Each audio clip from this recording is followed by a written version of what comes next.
up? What's up?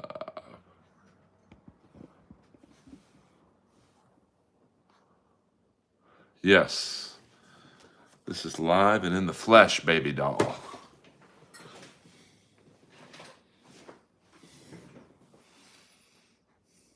Ole bona fide. That's a mighty fine comb you got there. You should use it to brush some of your bitches. Hey, this comb has a lot of power. Black power. What's up, kids? I just got back from the outdoor rainbow concert. Got to see Michael Monroe, Faster Pussycat. Yeah, all's pretty good, Yeah, brother. I fucking love that movie so much. What do I tell my parole officer now? Tell him to suck his pee-pee.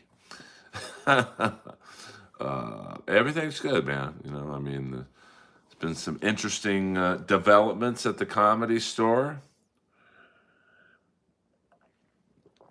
which I will get into later this week. But, I'm just trying to keep my nose clean.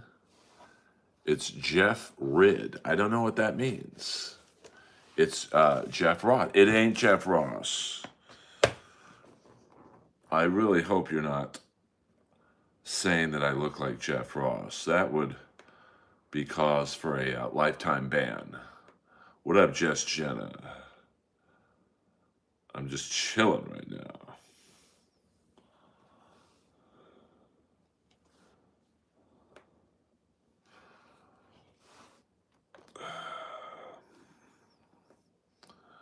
Now, you said there was development at the yes, there was.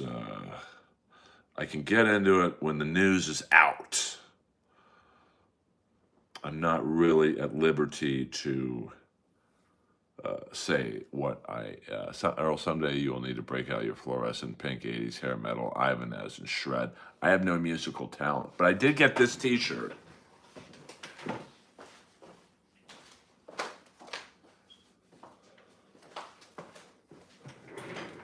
Now, I can't name one song of this dude. Who knows?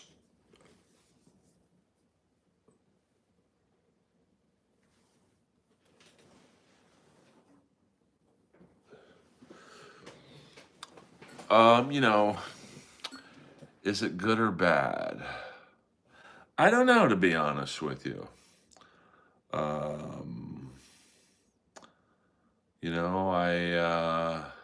No, that is the great Michael Monroe from Hanoi Rocks. So, he was the headliner at the Rainbow Bar and Grill. Thank you very much. And sorry, I'm just checking an email.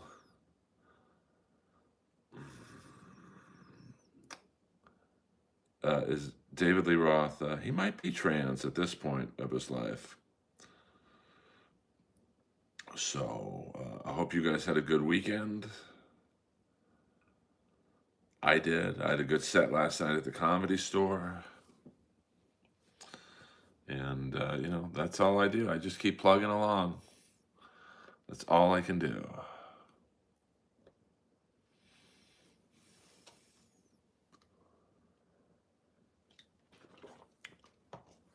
It's already 3 a.m. on the East Coast. So I hope you guys are either going to sleep or just waking up to go to work.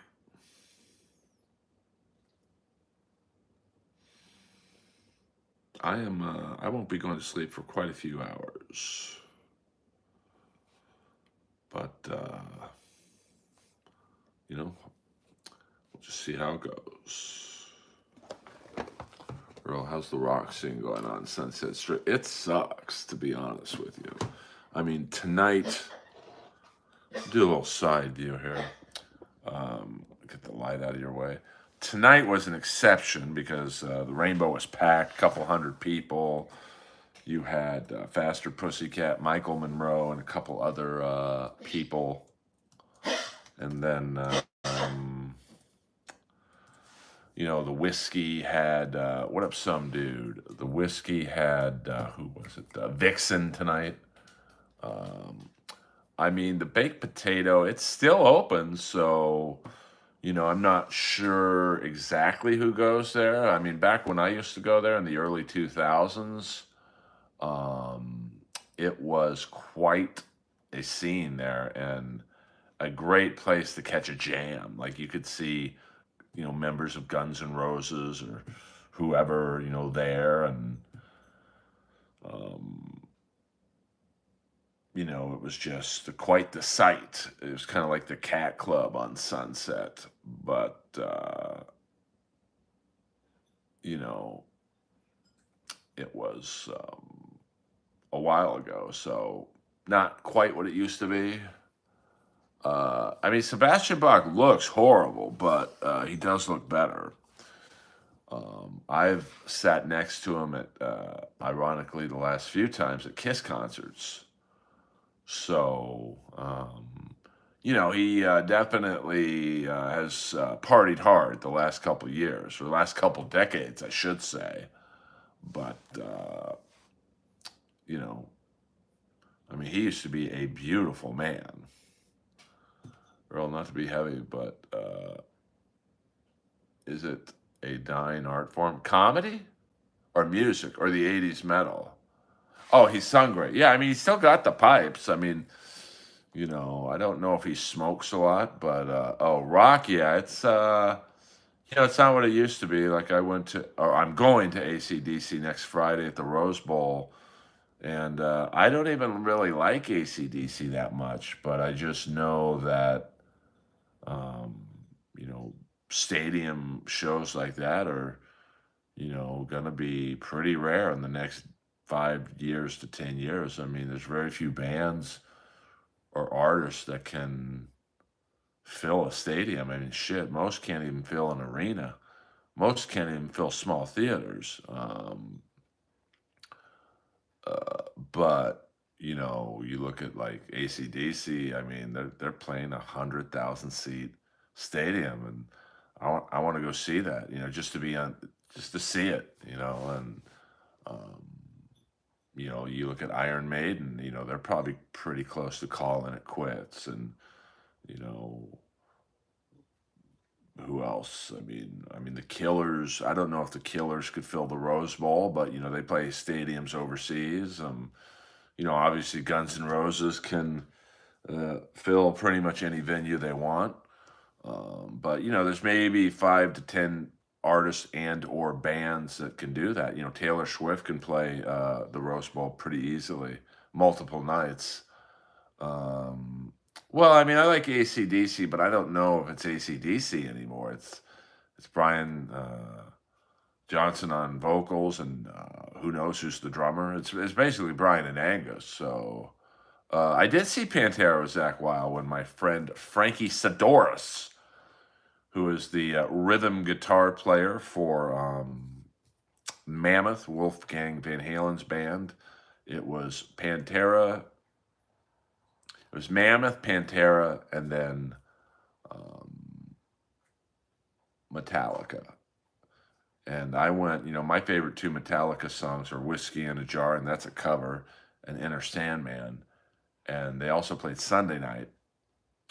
And they rotated the set list, and they played those two songs on the night I wasn't there. So I liked Pantera with Zach Wild. It was, I'm not a huge Pantera fan, but it was I like Zach Wild, even though my favorite Aussie guitar player is Jake E. Lee, but it was still good to see them. And,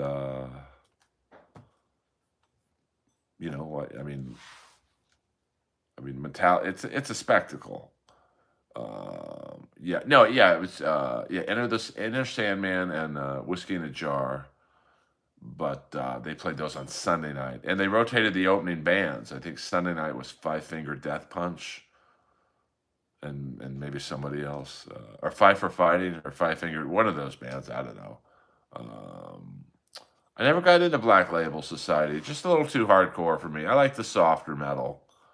So, um, you know,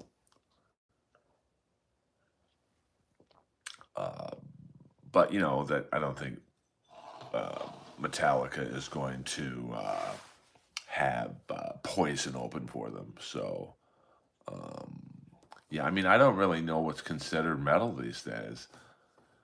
So, I mean, it's cool to see Stephen Pearcy and Warren DeMartini back,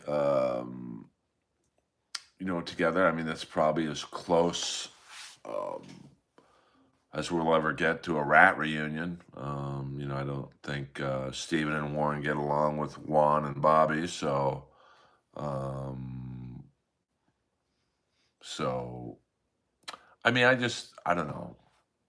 There's very few new bands I like.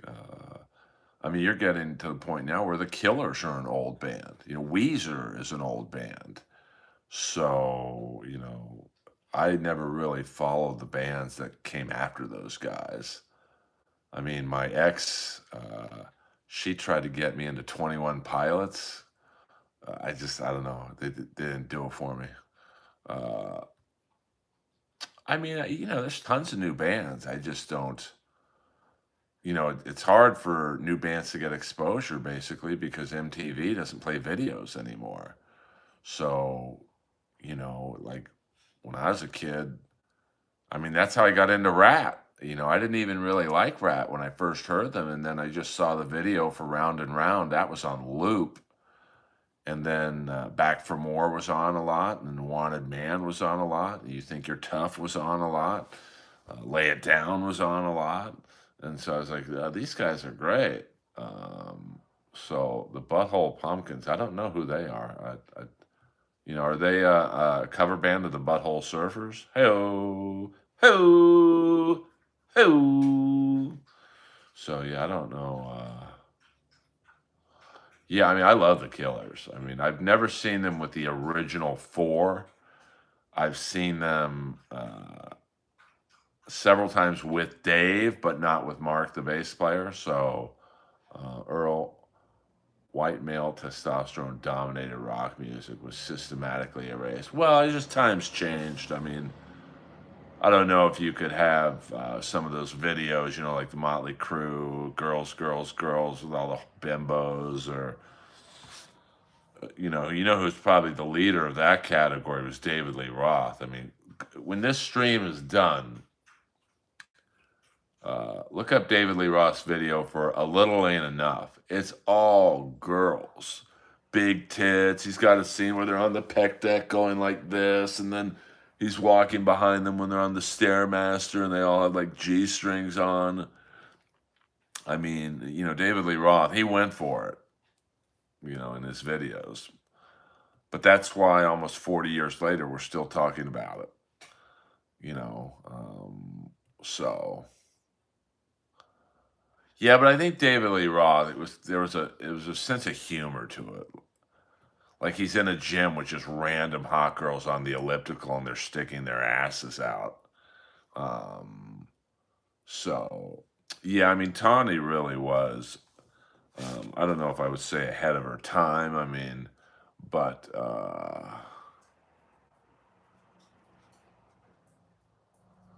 I am okay living in the past. I mean, listen, I still like Kiss. Kiss is, Gene and Paul. I was just talking about them tonight. They're in their 70s. Um, I mean, I think Eric Singer or Tommy Thayer, they're the young guys in Kiss, and they're in their early 60s. So, and I mean, the Killers, I mean, I don't know how old Brandon Flowers is. Let me look up.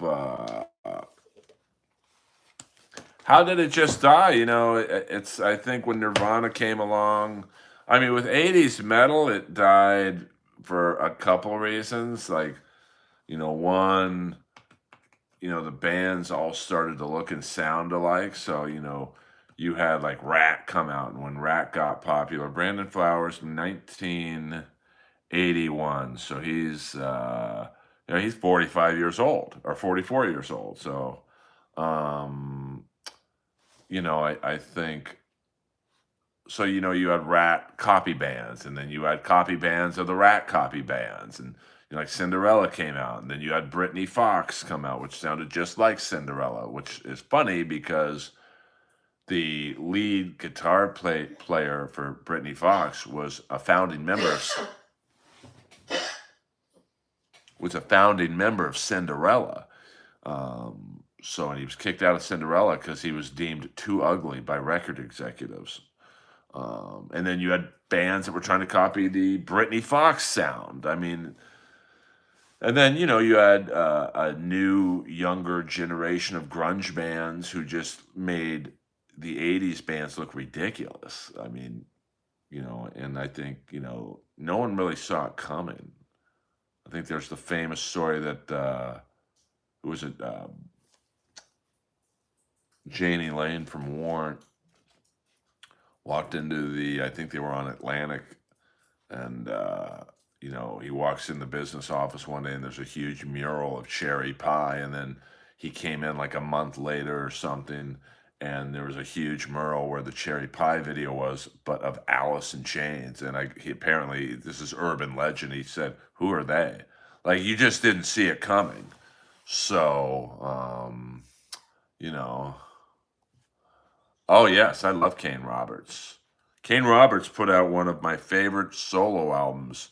It's called Saint and Sinners. And basically, I think it was Desmond Child giving him all like Bon Jovi throwaway songs. And if you like that kind of what is it, adult contemporary, metal, it was very like they were trying to make Kane Roberts a solo star. So he was wearing like regular clothes, not the fucking Rambo outfit he wore in Alice Cooper.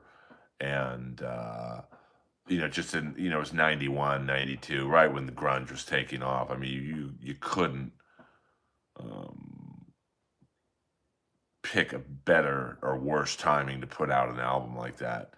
But he was in Alice Cooper about a year ago. He filled in for Nita Strauss, who I believe had a commitment with Demi Lovato. So, um, I'm a big Kane fan.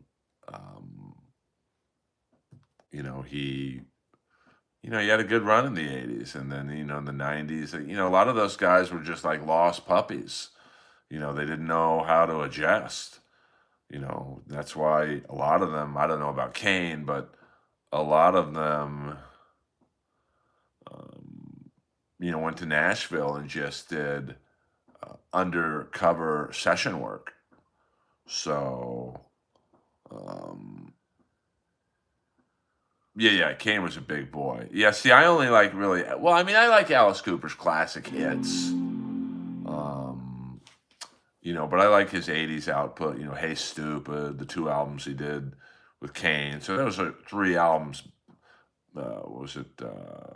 Trash, Hey Stupid, and then the '86 album he did with Kane. I'm a teenage Frankenstein, the local freak with the twisted mind. I'm a teenage Frankenstein.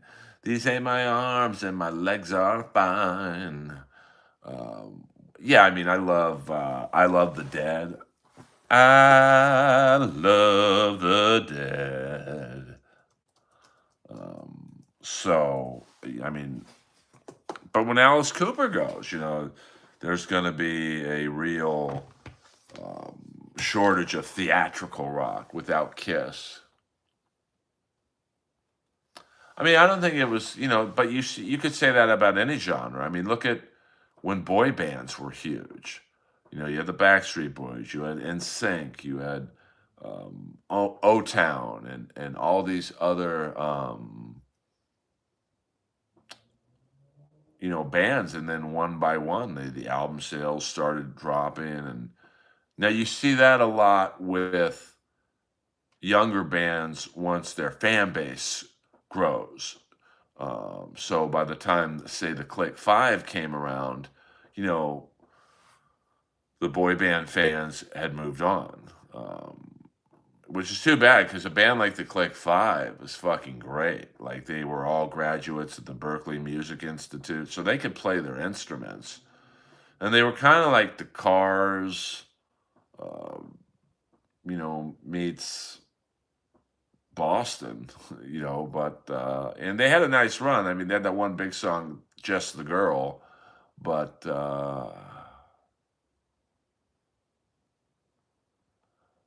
wait, the song 1985 came up the same amount of time it was to 1985. Now, I mean, that's a great song.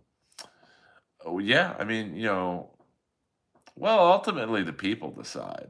I mean, listen, when Nirvana and Pearl Jam and Soundgarden and Mother Love Bone and bands of that nature, ultimately the people decide. Kiss was popular more or less for 50 years, even though their popularity faded, up and down over the years, they never truly ran away because the people, enough people anyway, were like, hey, we like these guys. So, yeah, I mean, TikTok definitely decides. I mean, look at Matt Rife, the comic. Matt was a comic in LA. He couldn't get work in this town. I mean, he only got work doing this one show he was doing at the Laugh Factory. And then I don't know if it was TikTok or YouTube where one video took off and now he can play anywhere he wants. That's how quick it can happen, you know. That's why I pump out as many shorts as I can because, I mean, why not? I mean, yeah, I mean, I am friends with Vicky Hamilton, and she um, she was like one of the main reasons that, Guns N' Roses was um, signed, and she was one of their first managers, and she was Poison's first. I think she might have been Poison's first legit manager, and so she knew how to, um, manage bands with an '80s mindset. And she had a band called Lovely World that they were really good. They were, like almost like a kind of had a Guns N' Roses vibe to them.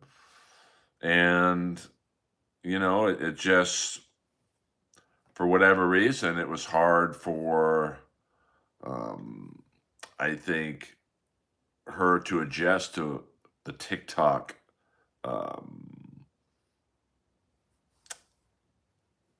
you know, way of doing things. Yeah, I mean that one album that who's the guy? Richie Kotzen, and then I think Blues Sarcino.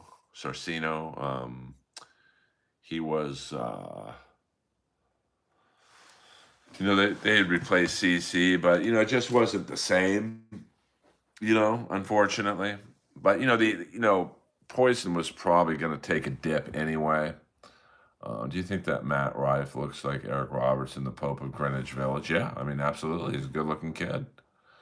Um, the video quality is insane. For what? Opinion. I get it. For this video, um, or something else.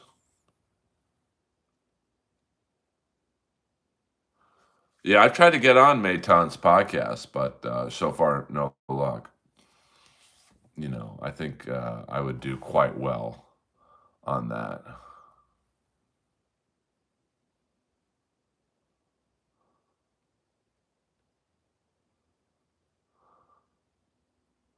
Skid Row is an underrated band.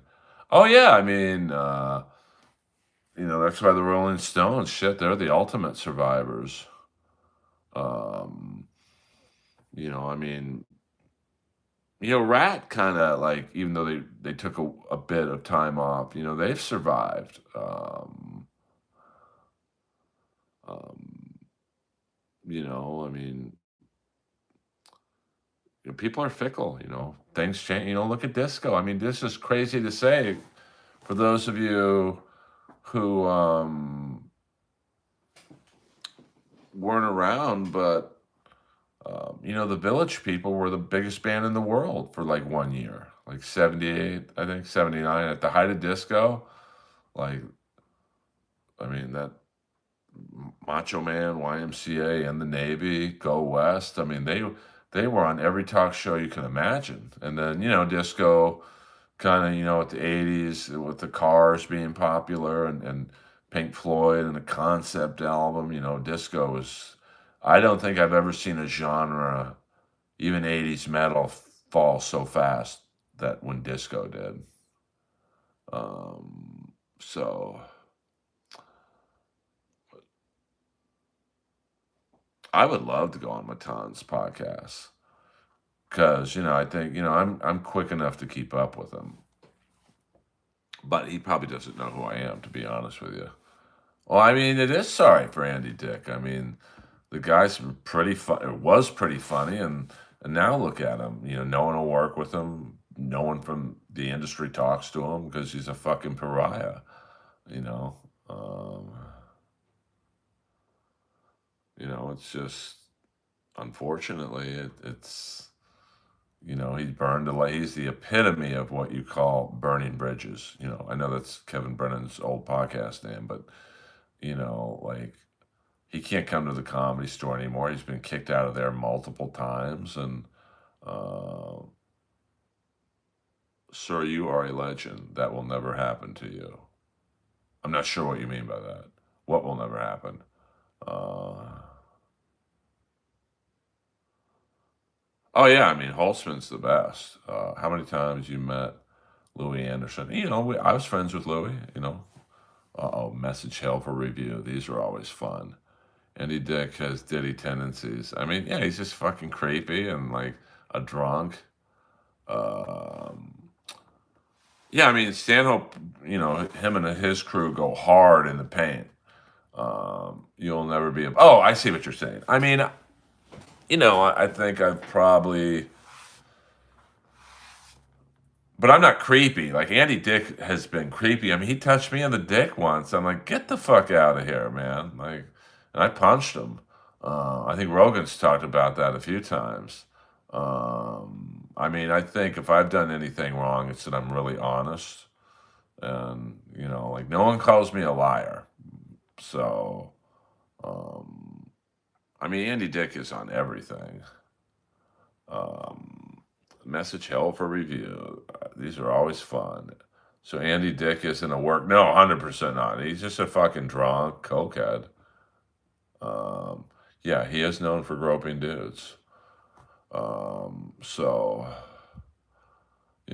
yeah, I mean, it is a waste of talent, it's just like this, and, you look at him on news radio and, but, you start making money and, you're around, a lot of people who would do anything to hang with you, you just fall into the fucking traps of success and, you know, what are you going to do?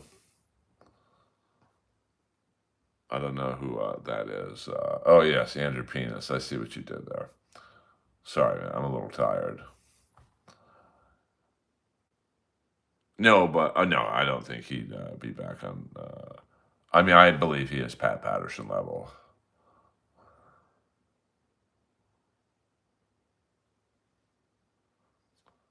Well, I mean, nowadays it's like I had a comedy club owner tell me because social media wise, I don't have zero followers, but I certainly don't have.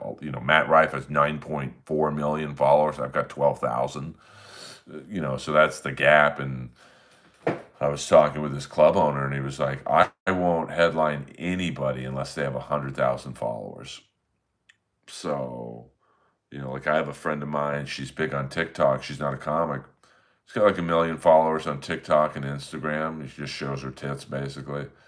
And she would get headlined over me, and she doesn't have 5 minutes of comedy. But the theory is, well, if she has 1 million followers, it's just 0.02% show up. We're gonna have a full room. But the problem with just booking on your social media following is that, anyone, you guys right now, all 17 of you, are watching this stream from your home, probably in your underwear and a t-shirt. It's not costing you guys a nickel. So, if the 17 of you were to come to a comedy club and pay 20 bucks for parking, 20 bucks for a ticket, 2 drink minimum, that's about $100 for one person. Probably maybe two of you would come instead of the 17 or 16 now that are in here.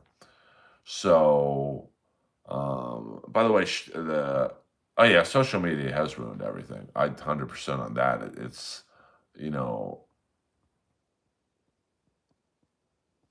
yeah, I mean, I can't imagine that. Um, but it's not, um, it's just different, like back, in the 70s, if to get on TV as a stand-up, you had to be so fucking funny. And now you just have to have a lot of followers. My favorite song, I mean, I don't necessarily have one song that's like my go-to song, but I do like the Click 5 song, Just the Girl. What up, Ryan? What up? Come to Funny Bone in Omaha. I can't tolerate LA anymore. But I mean, for me to come to it is Mayton's World, the Funny Bone in Omaha, I'd have to have more following on social media. It's just the way it works. Um, so, I mean, no one's on Facebook anymore, so no one's going to see their snipes. Um, so, oh, thank you, some dude. Thank you, Laheim. So, it's just the way the entertainment industry is now. I mean, it's, and there's a lot of ageism. I'm up against the ageism in almost every show I'm on. So, I mean, I think Facebook's declining. I think Twitter's declining, or X is declining. I mean, I think Instagram and TikTok are, definitely they are the grunge bands. What's your favorite app? I don't really have a favorite app. Yeah, Omaha. You want me to travel to Omaha? You got to show me the money, honey. I had a guy who's friends with a friend type of thing. He said, how much would it cost to get you to Jacksonville? I said, 10 grand. The guy was like, huh? I'm like, listen, it's a lot of, you're talking to headline a weekend of shows in Jacksonville, say at the Comedy Zone. It wasn't for the Comedy Zone, but let's just say it was. That's 7 shows. That's 7 hours of work. And when I headline, I do more than an hour. So I'll do like an hour and 15. So that's, we're talking 8.5 hours of work. Travel to the airport from LA to LAX. From where I live to LAX, it's, can be as long as an hour. The flight's 5 hours there, 5.5 back. It's like 24 hours of work. So, you want me to fly to the other end of the coast, you got to show me the money, honey. And I'm in a weird level of not fame. I wouldn't say I'm famous, but I'm not known, but I'm not unknown either. So you're in that middle spot of the payment world. You would make an outstanding heel manager. Yes, I would be an amazing heel manager in pro wrestling. So, if I got on like AEW and I was the new heel manager, like an MVP type, my social media, I'd be at 100,000 people after the first big pay-per-view. But, I'm not. No, it's just water. It's water. The youth will, no all caps in here, chicken of the sea. Um, you know, I don't think the youth will take over comedy because they don't have the experiences. Like you look at a comic in their early 20s, they haven't gone through any life experiences, with maybe an exception here and there. So, um, they're not going to be able to do an hour. That's not to say, you can't be a good comic at that age, but like, what are you going to talk about? What about Dan Kennison? Sam Kennison, what about him? Um, I mean, I think all generations are funny. I just think older generations have more to talk about. The Death Riders just need to end already. Yeah, I mean, I kind of like it, but they need a good opponent. Every good heel needs a good. You need that foil. So, like I'm interested to see where they go with the Hurt Syndicate, because the problem with the Hurt Syndicate is those guys are so fucking big that it's really not believable that anyone on the AEW roster could beat them outside of maybe Big Bill and Wardlow if you brought him back. I mean, can you imagine the Hurt Syndicate against, say, the Young Bucks?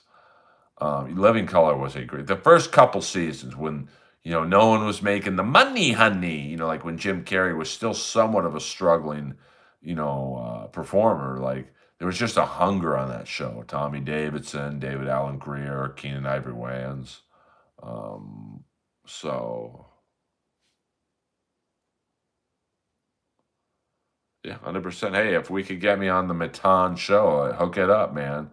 That's something where if you guys tweet or whatever at Matan, hey, get Earl Skakel on your podcast, that puts me in a different level.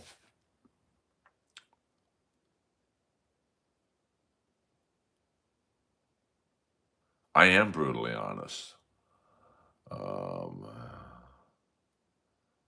no, I don't watch Kill Tony, so no, thank you. I met Tommy Davidson at the Comedy Store. I'm like, Tommy, I was doing the old skit he did on the In Living Color, Funky Finger Productions. I'm like, hey, Tommy, you know what? Let me give you my business card. And he looks at me and goes, bam! Uh, if you're cool with Earl, you're cool with me, baby doll. Fuck yeah. Daryl gets it. Uh, so, I mean, yeah, but, I like nostalgia. Um, I mean, I don't know. I didn't really have that great of a time in Austin. And let's be honest. You move to Austin if you're in with Rogan. I'm not necessarily in with Rogan. I'm not in with Rogan, but I'm not in the inner circle. So if I was, I don't even know if I would still move there, but I would go there more often. Um, so I've only lived in Los Angeles.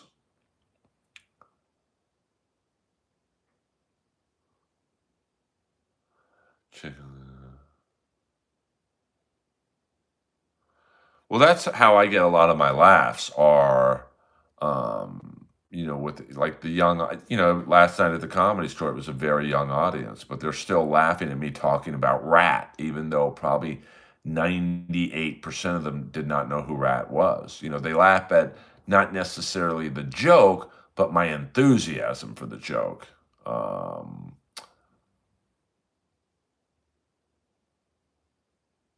I mean, listen, I just saw Pastor Pussycat and Michael Monroe. I had a good time. I'd rather do that than see some new band. I do like The Darkness, but are they even considered a new band?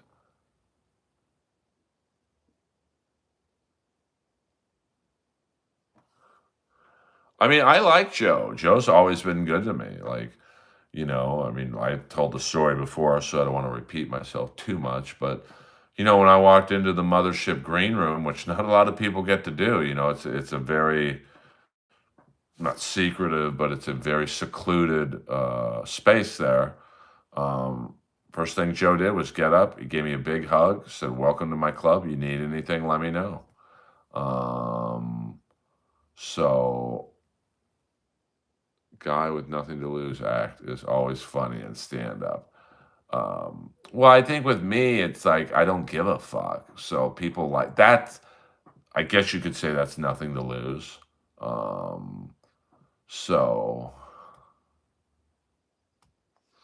Well, I mean, I think, Maitan, he's got a style and he's got a loyal fan base and, um, he's kind of a troll, so has his Jesse Lee Peterson and, I mean, 2 minutes into being on Jesse Lee Peterson's podcast, I'm like, oh, this guy's just a troll. Yeah, hit the like and subscribe button, guys. We'll go another 15 minutes if I can.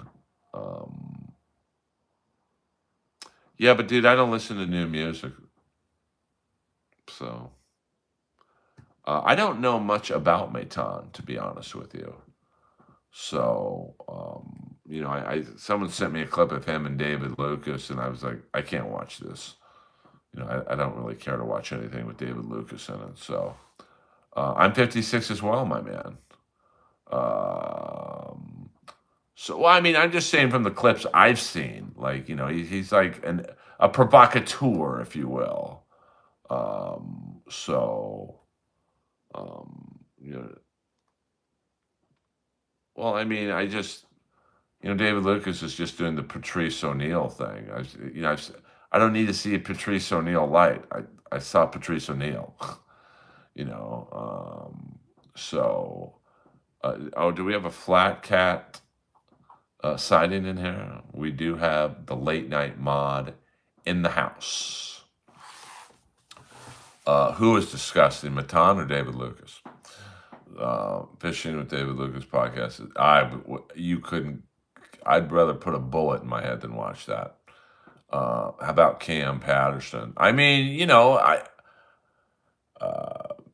he's likable, funny dude. I don't know with a lot of those Kill Tony comics if I could watch them for more than 5 minutes.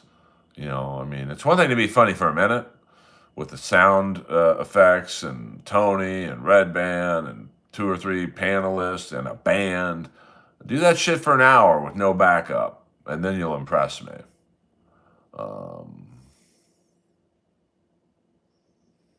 So, let's just say some people were let go. Well, I mean, listen, I can't shit on Cam. I don't know him. I don't know a lot about his act, but I'm just saying in general, I don't think Kill Tony is good for actual stand up because it's teaching these kids to perform for 1 minute and with a lot of help. And that's just not how the real world stand up works. And they're not really following anyone that's funny. So, like last night at the Comedy Store, I had to follow.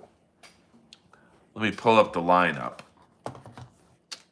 Last night at the Comedy Store. The problem is you do a show like Kill Tony, you're not following really that many funny people. So, let's see who I was following. Oh, the lineup's already gone. So, really, yeah, I guess I did. I mean, it was, I had to follow Kelly Ryan, Laura Bites, Ryan O'Neal. I mean, it was, banger after banger after banger. So, I don't know if a lot of these Kill Tony comics could go on in the spot I was in and do well. It's one thing to follow 7 or 8 comics who can barely scratch through a minute and then Tony saves it with an insult. It's another thing to follow 7 funny comics. Good luck with that. Good luck to William Montgomery or David Lucas or whatever Kill Tony comic you want to name following Steph Tolov killing in the main room. Good luck with that. I can't say that, Mickey, but Earl, you real bro, serious. Get out there, old school. But I think you could kill it with these youngins. Don't worry about it, Shandy. Don't worry about it. We're just going to go for about a night. I do keep it real. You got to give me that. Most people would not, and I get why Kill Tony is popular. It's a gong show, and Tony is the perfect host for it.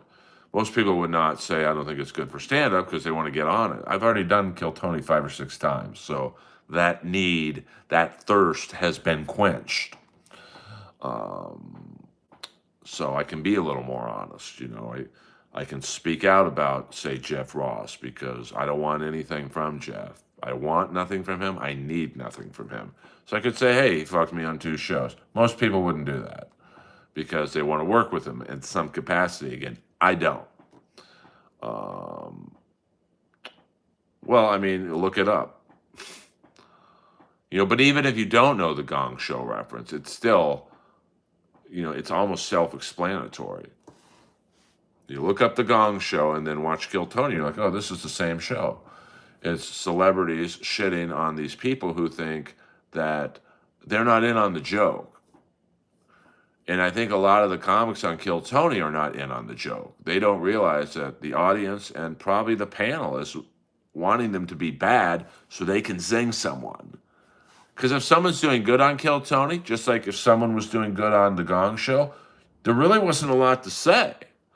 You know, if a truly talented act was on The Gong Show, then the panelists couldn't shit on them. So anytime you have a show that's based on it's better when it's bad, I don't think it's good. But listen, Kill Tony is a phenomenon. There's no doubt about that. Well, you can disagree, but like I can't see how I just laid out their similarities. You know, if Cam Patterson goes on Kill Tony and, pardon the expression, kills, you really can't make fun of him. You know, you might, you know, but if he bombs, then it's funny because then Tony gets going, Red Band gets a sound effect, the band plays a music song, the 2 or 3 celebrity panelists fucking do their thing, and you can't do that if someone's doing well, in my opinion.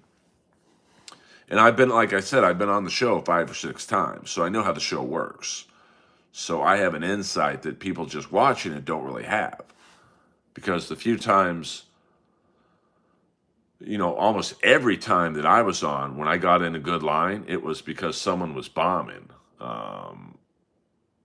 I disagree at all. Because I'm nothing like Walter Cronkite. I'm not reporting the news. I'm not trying to have, you know, I mean, literally, Kill Tony is the modern day Gong Show. And Tony is, now you're right, people probably aren't going to get this reference, but Tony is literally Chuck Barris. He is the ringleader of these maniacs, and they all look up to him. But, you know, I don't argue right versus wrong, Moses, but like, you know, you're just not looking at the show at from my eyes, like you and I are seeing 2 completely different shows. I don't really care to talk about Brian Callen in this stream. I've already been booked at the mothership. Well, see, that's a reference that I get. I mean, my show is really, it's just a stream, you know, we're at a bar talking. You know, I'm not trying to be funny. You know, I obviously, as a comic of 25 years, I have strong opinions about comedy and certain shows. And, you know, I think what separates me apart from most comics is I keep it real. Like, if I'm mistreated, I talk about it. I name names. I just don't throw out accusations and go, well, I don't know what I'm talking about. I don't know who I'm talking about. I tell you who I'm talking about.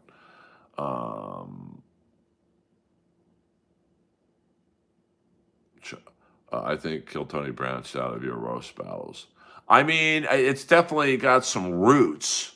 You know, I think the difference is, like, talking about Tony in particular, like, you know, Tony, I think, struggled when he was roasting someone of equal ability. You know, so like when he was roasting a K. Trevor Wilson, the worst thing he could have done was come out in that outfit because you're just giving K. Trevor Wilson, like, you're setting the ball up on the tee. And like when Tony, in the untelevised season of Roast Battle, battled the Australian guy I beat, Tom Ballard, in my first round, but against Tom, pardon the expression, but Tom killed Tony because all Tony was doing these gay jokes against Tom, and Tom's gay, and he knows that that's going to be the central focus of any roast battle against him, and so, you know, he had the best joke against Tony. He's like, because Tony did like all gay jokes against Tom, and finally Tom's like, Tony, I might be gay, but you are a maggot, if you know what I'm saying. I mean, it's Kill Tony that's already done. If I was doing Kill Earl, let's say, I mean, but see, here's my thing, and that's why I wouldn't be a good host for, say, Kill Tony. Like, if Tony said, hey, I don't want to do the show anymore, Earl, will you take over? We're going to call it Kill Earl. I don't like shitting on open mic comics, like, because they're not capable of firing back at me. I like going up against Jimmy Carr, K. Trevor Wilson, Tom Ballard, Jesse Joyce, Sarah Tiana. I like it when I'm at my best when I think it's equal, or I don't have a chance. I don't really find much talent in shitting on William Montgomery. I'm sorry, I don't. He ain't on my level in any capacity. Um, I, because I think why I didn't do that well on Kill Tony in terms of getting like these gut busting laughs is that I would give advice. So I remember one time there was a comic and he did his joke, it was relatively funny, and then he stopped because he did it so fast. He had like 20 seconds left, and I said, "Dude, speak slower, because that joke you did in like 30 seconds, it would be a minute if you just. I'm not saying speak as slow as me, but take your time up there." And the crowd was like, "That ain't funny. We want you to make fun of him." Tales from the Crypt. Yeah, I mean, I like Clarence Williams. I heard Kill Tony bombed on Netflix. I mean, I didn't watch it. I've heard from a few people it wasn't that good, but I can't say that. I'm not trying to say this to get on the show or whatever. I didn't watch it, so I can't say if it was good or bad, to be frank. So I don't know. I mean, it'll be interesting to see how the next one does, because they front loaded this one with all their heavy hitters. Casey Rocket and Uncle Laser and Lucas and Montgomery and Hans Kim. The next one is like, I think, key, because it's like, okay, does this show have staying power? So, but in general, the reviews have not been good to the show. But that's a tough one, because Kill Tony is a cult, and so I think outside of that cult, people aren't going to like it. Because if you're just a stand-up fan and you watch Hans Kim bomb up there, it's like, okay, I mean, this isn't funny. But if you're a roasting fan, and then Tony could zing Hans Kim, and then the judges could zing Hans Kim, and that's funny. David Lucas isn't on the Netflix version. Oh, I thought he was. He was in the. I watched Cobra Kai on Netflix, so when I logged into Netflix, the Kill Tony, I don't know, photo was up there, and he was in it, so I just assumed he was on it. Well, there was also less television to do, and so like I said, if you got on TV as a stand-up, you were fucking funny, man. Now it's like, if you look at stand-up on late night television, you got Kimmel still does it a little bit, Fallon does it, Seth Meyers does it. You've got, Taylor. What's the girl's name? Who does After Midnight? Taylor Tomlinson. It's not a stand-up show, but she has stand-ups on it. You've got, obviously, Kill Tony has comics on it. So, there was just so many different avenues for comics to be on TV now, whereas back in the 70s and 80s, there was the Tonight Show, and that's it. So, that's why David Brenner said the first time he did the Tonight Show, I think he said the next day he literally had a year's worth of work lined up. So, yeah, that's how I am, Flat Cat. But that's why I wasn't good on Kill Tony, because it's just not a challenge to me to, make fun of, Hans Kim. I'd rather, okay, let's me and Jimmy Carr roast battle. That's fun. Jimmy's going to hit me, I'm going to hit him. Let me battle Tom Ballard, K. Trevor Wilson. But I get why the show is popular. I mean, it's a train wreck, and it's a spectacle. It's like a Kiss concert. So we're gonna go about another 5 minutes, kids. Another 5 minutes. You're lagging behind the times in the current. Not really. I'm not lagging behind the times at all. To be frank, I mean, we're talking about Kill Tony. In this specific, I mean, I started roast battle, so I'm not lagging behind the times. I'm just saying I don't Me personally, I don't think it's a funny show, but I understand why it is. I'm really not. You can say that all you want. Lagging behind the times would be me saying the show sucks because I don't like it.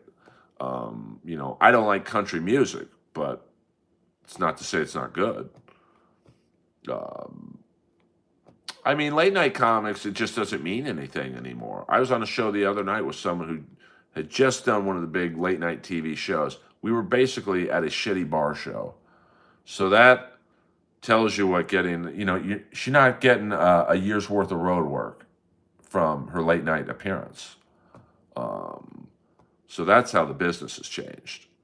Um,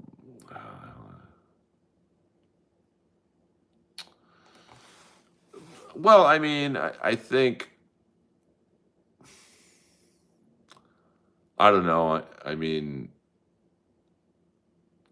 that's when I was on Kill Tony the most, or not the most. That's the only time it was when it was at the store. And, I think it had the early days of Kill Tony were kind of like the early days of Roast Battle when it was, this show's so fucking wacky, it's never going to get on TV. So let's just have fun and go all in.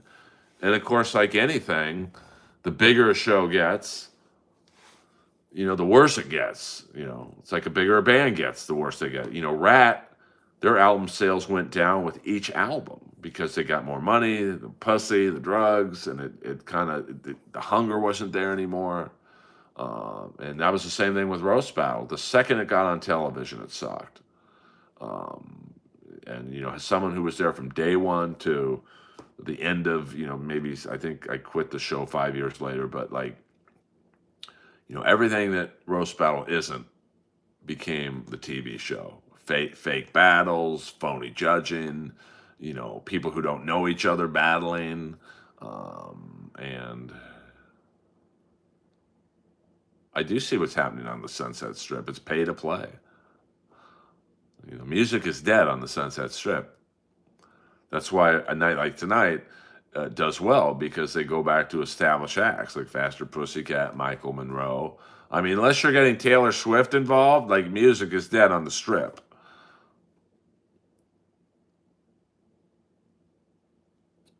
Well, I don't know what you mean by systematically erased. I think, every couple of years, um, trends change. I mean, look at, before Roast Battle, politically incorrect humor was dead.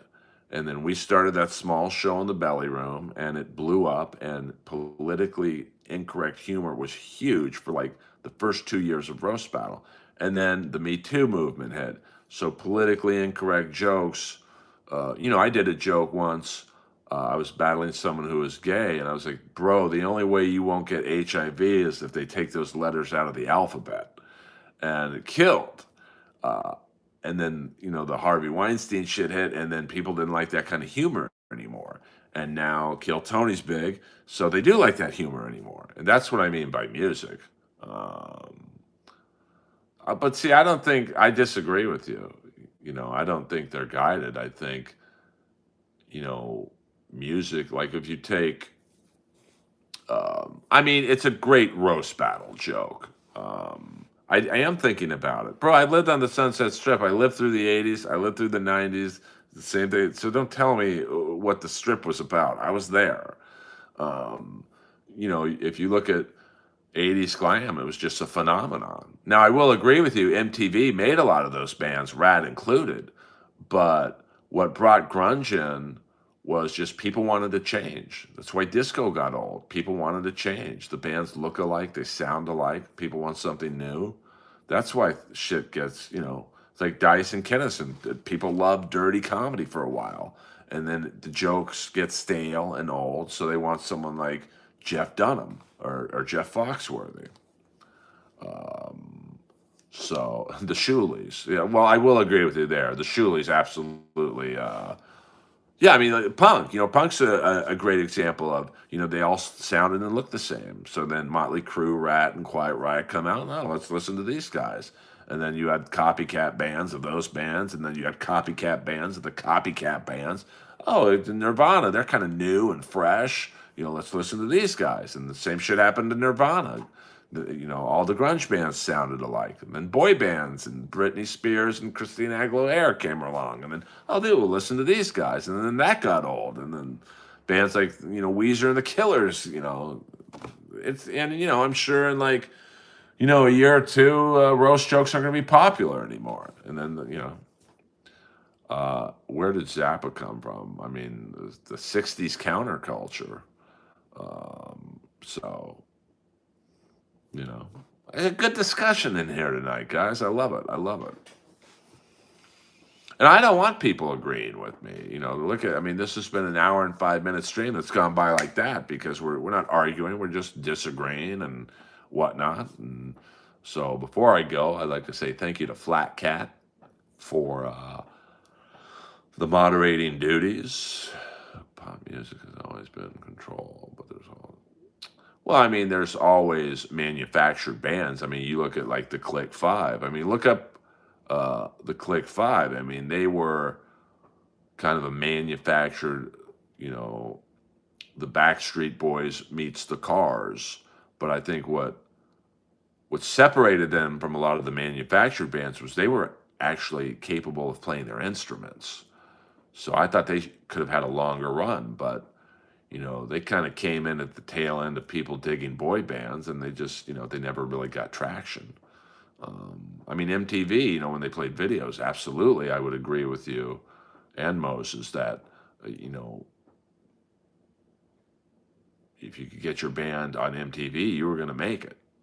Now, there's different versions of making it, but like you were going to achieve success. Even if your songs like Rat and Kiss, they were never, Rat was pretty heavy on the radio, but Kiss has never been a radio band. But, somehow they blew up. All right, well, that's way too deep in here, Mickey. We don't do the deep talk in here. You got to really dumb it down for not just my fans, but me. No, that was an urban legend. Time goes faster when I'm killing or when I'm doing well. But when you're not doing well in stand-up, it's like a 4-hour set in 15 minutes. Nothing is, nothing is worse than bombing on stage. It's like coming early times 100. So, listen, I don't like house music, but like, I'm not saying it doesn't suck or don't listen to it, like I said, I just, I don't dislike Taylor Swift, but you could offer me free tickets, backstage pass, and to meet her afterwards, I wouldn't go. Instead, I'll go to AC/DC this Friday at the Rose Bowl. What do you learn from bombing? Do you ever find it funny? You learn what not to do. Now, I rarely bomb these days. Bombing for me is maybe having a soft set, but still better than most comic sets. But, it's, like I've done a line